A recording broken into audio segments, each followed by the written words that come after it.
Paz, gente, tudo bem com vocês? Paz, pessoal. Eu sou a Larissa do Alexandre. E eu sou o Alexandre da Larissa. Gente, e aí? Vocês tiveram ensinamento semana passada, né? A água, né? Que nós possamos, né, dia após dia, termos a água que nunca teremos sede, que é a água da vida, a água da fonte de água viva, que nos traz edificação, nos traz uma nutrição que é só dos céus que vem, né? Então que essa água a gente possa tomar, possa se inundar e também apresentar essa água para outras pessoas. Isso aí, pessoal. Chega de tomar água enganosa, né? Essa água que você é física, né? Você, às vezes, a gente se sente feliz indo pro shopping, fazer compra, comprando uma coisa que a gente quer, fazendo uma viagem. Isso não é ruim, mas isso não vai resolver o seu problema. Se você estiver deprimida, se você estiver triste, se você estiver não querendo sair mais de dentro do quarto, ficar no quarto escuro, você vai lá, compra, vai se resolver naquele momento, mas daqui a pouco você vai resolver que não resolveu nada, que o oco, o vazio ainda continua dentro de você. Então não se engane mais, busca Jesus, Ele é a água viva e você não vai ter que sentir mais sede.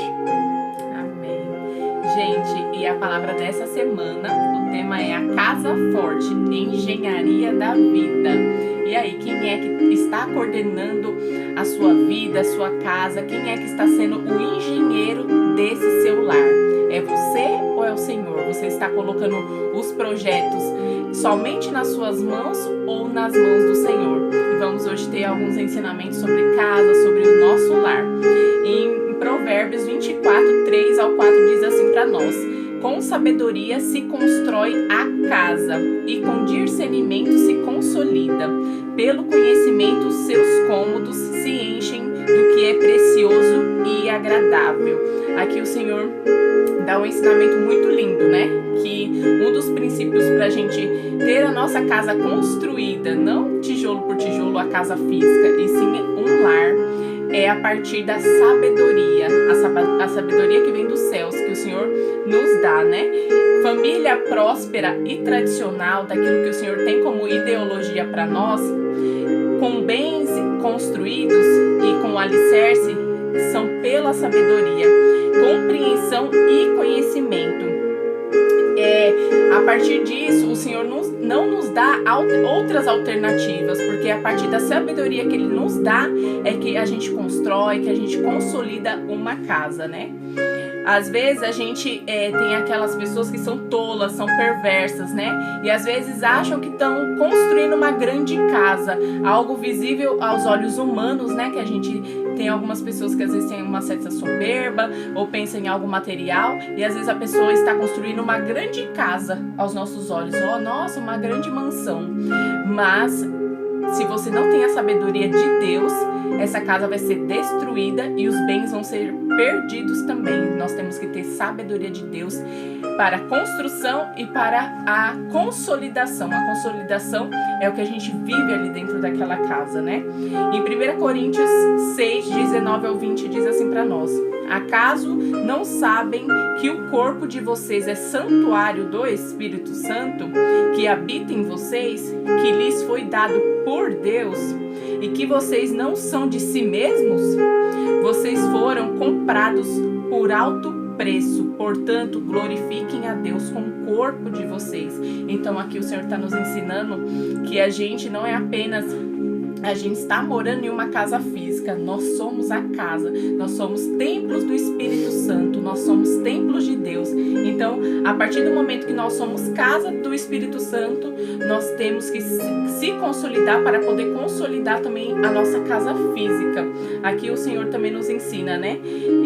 O Espírito Santo que habita em vocês, né?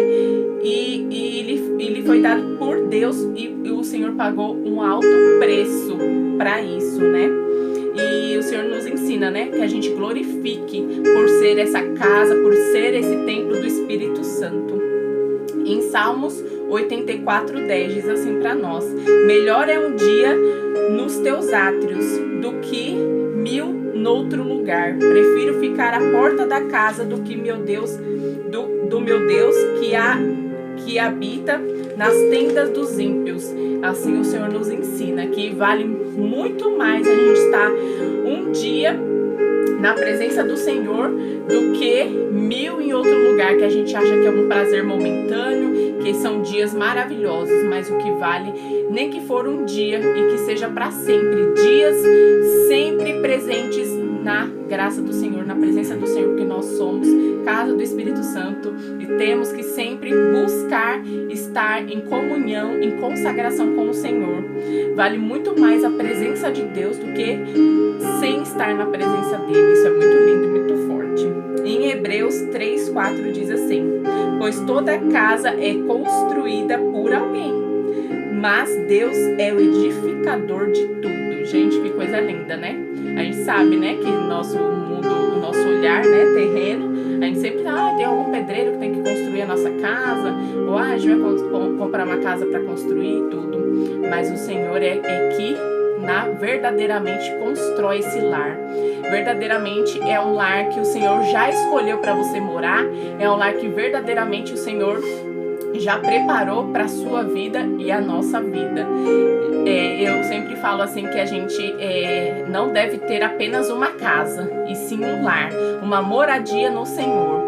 Assim como a gente somos templos do Espírito Santo, somos casa de Deus, casa do Espírito Santo, nossa casa física também tem que ser da mesma maneira. Onde a gente habita, onde a gente tem morada, que seja a morada do Senhor, do Espírito Santo. E que a nossa casa seja casa, morada, moradia, templo do Senhor, seja lar da graça de Deus. É isso aí, pessoal. Amados, amadas, não queira ser engenheiro da sua própria vida, né? Deixe o Criador de todas as coisas ser o engenheiro da sua vida, da sua família, da sua casa, né? Deixe ele tomar conta do maior projeto que ele fez, que é a família. E deixe ele tomar conta da sua, né? Deixe o seu maior bem, que é a sua família, nas mãos do nosso engenheiro, o dono de todas as coisas, que é Deus, né? Eu quero compartilhar com vocês a palavra que está em Lucas 6, do versículo 46 ao 49. Em 46 diz assim: e por que me chamais Senhor, Senhor, e não fazeis as coisas que eu digo? Todo aquele que vem a mim e ouve as minhas palavras e as pratica, eu vos mostrarei a quem ele é semelhante. Ele é semelhante a um homem que edificou uma casa e cavou o fundo e pôs os alicerces sobre a rocha. E vindo a enchente, a corrente batia veemente, fortemente sobre aquela casa, e não a pôde abalar, pois estava fundada sobre a rocha. Mas o que ouve e não pratica é semelhante a um homem que edificou uma casa sobre a terra, sobre a areia, sem alicerces, na qual a corrente batia veemente, fortemente, e imediatamente desabou, e foi grande a ruína daquela casa. Amados, nós amamos a palavra de Deus, porque a palavra de Deus ela é rica em detalhes, ela é viva, e ela é tão maravilhosa que ela se completa. Você pega versículos do Velho Testamento que se completam com o Novo, versículos que se completam do Novo Testamento que se completam com os Velhos, e foram escritas em épocas diferentes, em momentos diferentes. Mas você vê que era realmente homens usados pelo Espírito Santo de Deus, que ela se completa, ela é viva, né? E ela tem resposta para tudo. Eu falo aqui para vocês, ó, aqui diz assim, né? Que aquele que vem a mim e ouve as minhas palavras e as pratica, eu mostrarei a quem é semelhante, né? Aqui está escrito assim: a quem a ouve e quem a pratica. Deus sempre enfatiza essa situação, o ouvir. A mudança vem do ouvir. Às vezes sua casa continua do mesmo jeito porque você está ouvindo, mas você não está praticando. Aqui na palavra não está escrito assim, ó: aquele que ouve minhas palavras e as fala. Não. Aqui está escrito: aquele que ouve minhas palavras e as pratica. Não adianta você falar, amado. Não adianta você falar, amada. Tem que praticar. Tem que ser. Aqui ele não disse falar, ele disse praticar. Então é isso às vezes que está errado, essa situação, né? E Deus deixou essas situações assim, com detalhes pra gente. Em Hebreus 2:1 diz assim, ó: por isso é preciso que prestemos maior atenção ao que temos ouvido, para que jamais nos desviemos. Às vezes as coisas, a situação na sua casa não tá legal, a casa tá meio balançando, tá desmoronando, porque você tá ouvindo, tá falando, mas não tá praticando. Deus está falando aqui pra gente que a gente tem que prestar atenção. Deus é um Deus de detalhe. Por que será que Ele fez a gente com 2 ouvidos e com uma boca só? É pra gente ouvir mais e falar menos. Ele não fez a gente com 2 bocas. Imagina a gente com 2 bocas, hein? Pelo amor de Deus, só Deus na glória, hein? Meu Pai do céu. Com uma boca já é difícil aguentar a gente, né? Só sangue de Jesus. Então, mas Ele fez a gente com 2 ouvidos e uma boca só. Por quê? A atitude, a mudança vem pelo ouvir, não pelo falar. E a gente ouve, entra no nosso coração e a gente passa, e a gente vai mudar, vai mostrar essa mudança nas atitudes, no praticar, né? Outra coisa que eu quero compartilhar com vocês, né? Aqui que ele diz assim, no versículo 48, ele é semelhante a um homem que edificou uma casa e cavou fundo e pôs os alicerces sobre a rocha. Quando a gente fala de construção, né, nós vamos agora começar a falar de construção. A gente começa a construção pela fundação, pelos alicerces, pela sapata, né? E nessas sapatas vai concreto, né? Aí, aqui diz assim, ó, o detalhe, ó, cavou fundo. A gente tem mania, amados e amadas, a gente tem mania de fazer o mais fácil. A gente não gosta de ter muito trabalho, né? A gente não gosta de ter muito trabalho. A gente quer uma casa firme, né? Porque nessa palavra aqui, nesse versículo, nesse capítulo 6, nesses 3 versículos que eu estou compartilhando com vocês, a gente vê que essa casa aqui, Jesus não estava querendo dizer pra gente de uma casa física, de concreto. Não, a casa somos nós. É nossa família, é nossos filhos. Você entendeu? Então ele tá nós temos a mania de ir por o mais fácil. Rapidez. A gente gosta de tudo pra ontem.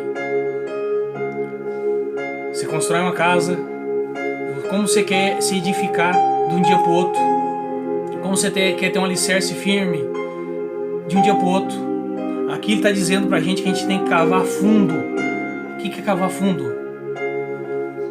Vem o sofrimento, vem a batalha, vem o deserto, mas você continua cavando. Vem os problemas, você continua cavando. Vem as dificuldades, você continua buscando a Deus. Você vai fortalecendo os seus alicerces. É nas dificuldades da vida que a gente fortalece os nossos alicerces para nossa casa. E muitos desistem na hora da dificuldade, que é o momento que Deus está fortalecendo a nossa massa, o nosso concreto, fazendo a gente ficar com um alicerce forte. Então, quando nos momentos de dificuldades, amados, não desvie nem para a direita nem para a esquerda. Fala assim, Deus esqueceu de mim, não vou mais para a igreja. Não, continua buscando, continua cavando, cava fundo. Ele está dizendo aqui para a gente cavar fundo, né? Para a gente cavar fundo. E aí eu quero compartilhar com vocês um versículo que fala sobre alicerce. Porque, como eu falei para vocês, um versículo completa o outro. Deus deixou todas as respostas na Bíblia. Tá tudo aqui. É só a gente buscar que Ele responde pra gente. E aqui Ele está ensinando a gente a ter um alicerce firme, um alicerce forte, que diz assim, 1 Coríntios 3, 10, 11, que fala assim, ó: conforme a graça de Deus que me foi concedida, eu, como sábio construtor, lancei um alicerce, e outro está construindo sobre ele. Contudo, veja cada um como constrói. Porque ninguém pode colocar outro alicerce além do que já está posto, que é Jesus Cristo. Aonde você está fortalecendo a sua massa? Qual o concreto que você está colocando no seu alicerce? Vem de pessoas ou vem de Deus? Você está fazendo a fundação lá e a sua fundação está vindo da onde? Qual é a base? Da onde que você se alimenta? Se você... Aqui está dizendo, o alicerce é Jesus. Só Ele que pode nos trazer essa base forte, esse concreto forte, que não será abalado. Né? Você cavou fundo, está fazendo o alicerce em cima da rocha. Mas o alicerce tem que vir da fonte de Jesus. Né? Ele é o concreto.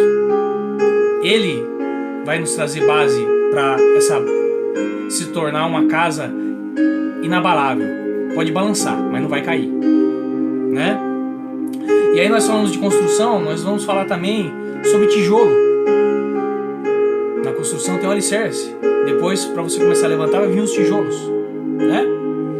E Neemias 4:1-2 diz assim, ó: quando Sambalate soube que estávamos reconstruindo o muro, ficou furioso, ridicularizou os judeus e na presença de seus compatriotas e dos poderosos de Samaria disse: o que aqueles frágeis judeus estão fazendo? Será que vão restaurar o seu muro?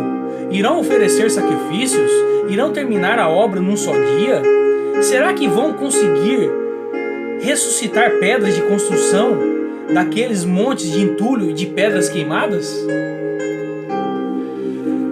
Quando você estiver tentando reconstruir a sua casa, quando você estiver tentando reconstruir a sua família, a sua vida, a base, os seus filhos, sempre vai vir alguém ridicularizar você.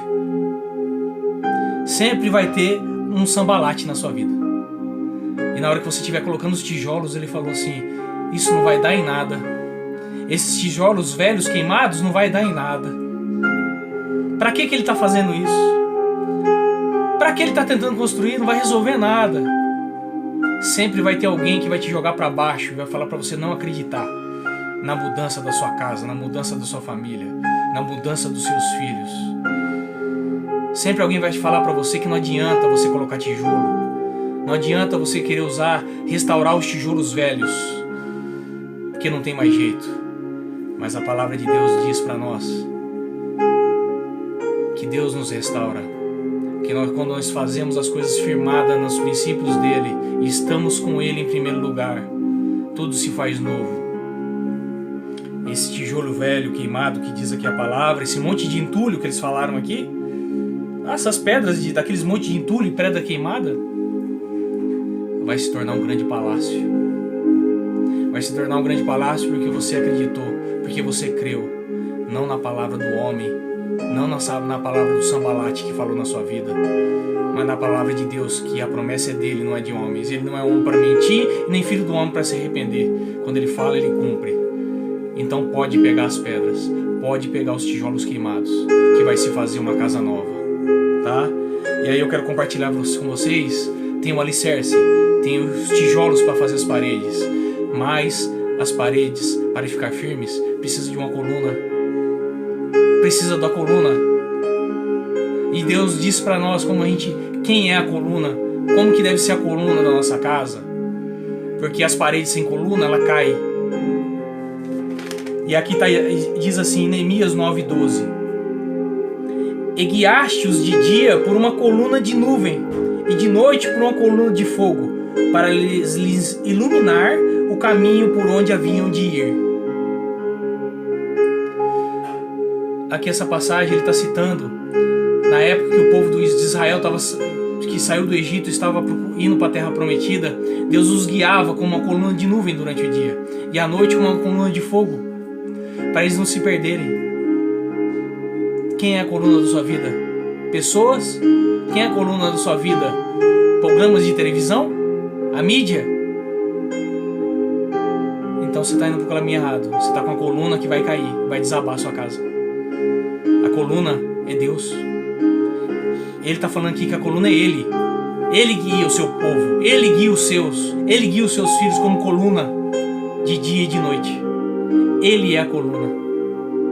Ele sempre está com você. Ele sempre está conosco. Deus é a coluna. Quem é a coluna da sua construção? Quem é a coluna da sua casa?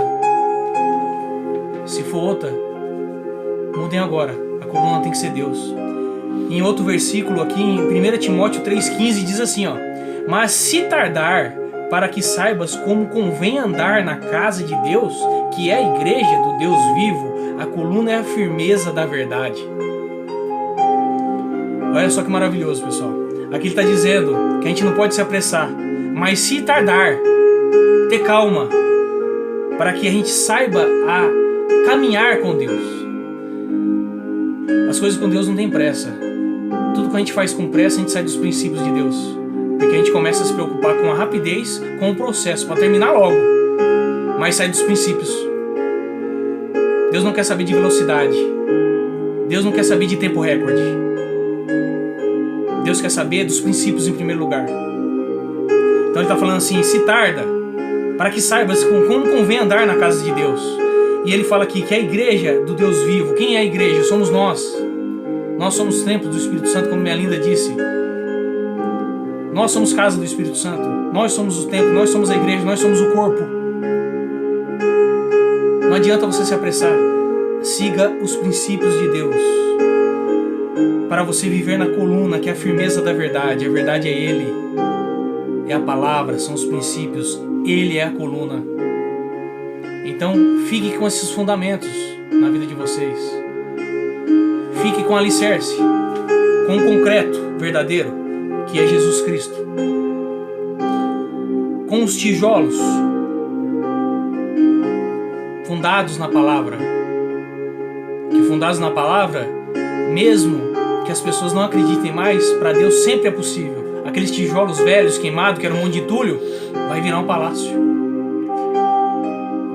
Deus é Deus de milagre, Ele gosta de restaurar assim mesmo. Ele é especialista em milagre. Tijolos velhos e parece entulho, virar um palácio. E as pessoas verem, não é mais aquela casa velha, não é mais aquele monte de entulho. Meu Deus, é outra, é um palácio. Deus gosta disso. E sigam a coluna, que é Deus, né? Ele está conosco para nos direcionar todo o tempo, né? Todo o tempo.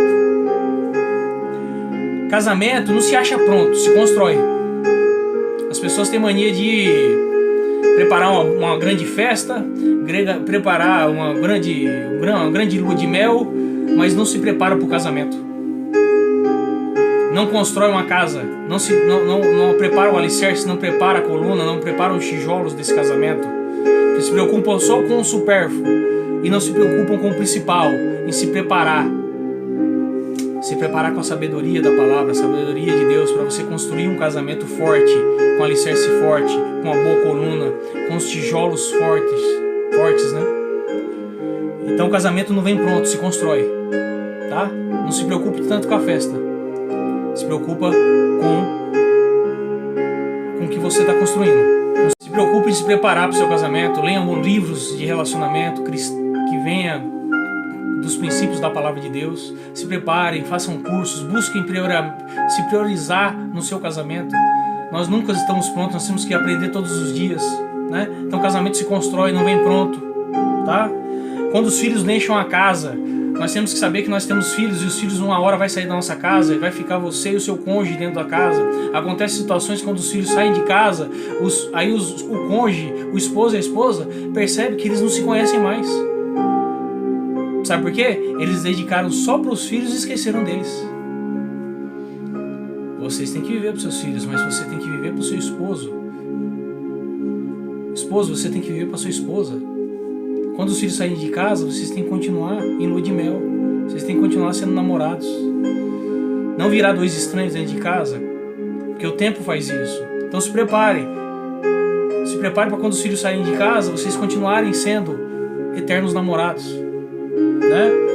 Tem edificações que gastam muito para restaurar, mas vale a pena. Sabe, tem prédios assim, você já viu aquela situação de prédios velhos que são tombados historicamente, eles falam, não pode derrubar?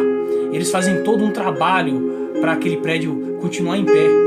É muito mais difícil restaurar do que construir uma coisa nova. Mas vale a pena. Vale a pena, né? Manter essa edificação de pé. E por que você desistiu do seu casamento, né? Você desistiu do seu casamento, da sua casa, da sua família, dos seus filhos. Reconstrua a casa, invista, gaste em sua casa, no casamento. Se você não fizer isso, a casa vai cair. Vai cair.